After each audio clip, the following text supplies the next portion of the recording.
Guerre froide entre le Maroc et l'Algérie sur l'espace aérien.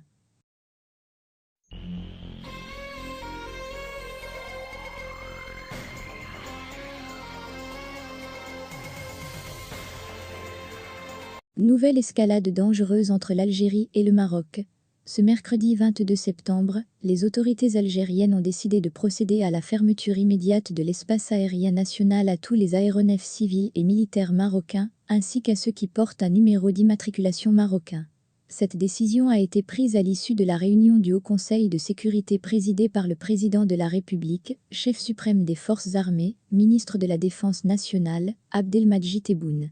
Il s'agit d'une lourde décision qui aura un impact économique et politique sans précédent sur les relations entre les deux pays. Et pour cause, cette décision signifie que plus aucun avion marocain ne pourra franchir l'espace aérien algérien.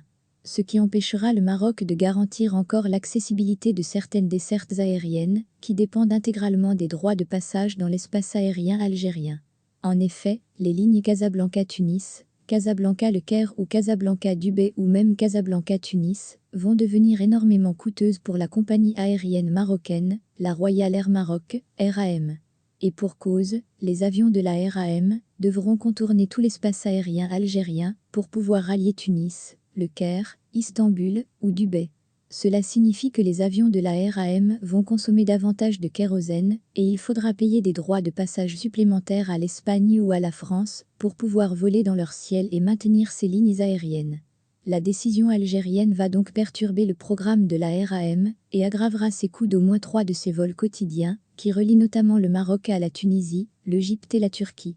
Du côté marocain, des sources officieuses relativisent la portée de la décision algérienne et considèrent que les conséquences financières seront limitées, car les compagnies aériennes étrangères continueront d'emprunter le ciel algérien pour allier le Maroc comme Emirates, Qatar Airways ou la Turkish Airlines.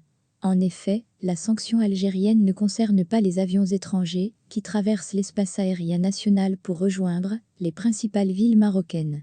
De ce fait, les voyageurs marocains pourront continuer à prendre l'avion pour partir en Tunisie, Égypte ou les pays du Golfe à bord des vols internationaux des compagnies étrangères. Néanmoins, cette décision algérienne produira aussi un fort impact économique pour l'Algérie. Et pour cause, en excluant de son ciel les avions marocains, ce sont d'importants revenus en devises que l'Algérie ne percevra plus. L'espace aérien national est une source de recettes en devises conséquentes, car la position géographique de l'Algérie est stratégique et elle permet à notre pays d'être considéré comme un carrefour important pour les compagnies aériennes internationales. Depuis 1944 et la Convention de Chicago, on estime que chaque pays est souverain, c'est-à-dire qu'il a autorité au-dessus de son territoire et jusqu'à 12 milles des côtes, un peu plus de 22 km. Le pays en question assure alors la sécurité des avions dans son ciel. En échange, n'importe quel engin ne peut pas traverser son morceau de ciel sans avoir prévenu. Pour évoluer dans l'espace aérien, les avions sont le plus souvent soumis à un plan de vol, toujours nécessaire en cas de franchissement de frontières. Les droits de trafic entre deux pays donnent lieu à des négociations bilatérales régulières.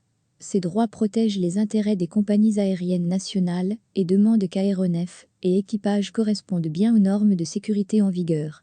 Dans le monde entier, le droit de passage dans l'espace aérien se monnaie toujours et procure de substantiels revenus. Le montant de ces redevances est calculé en fonction de la distance parcourue et de la masse de l'appareil.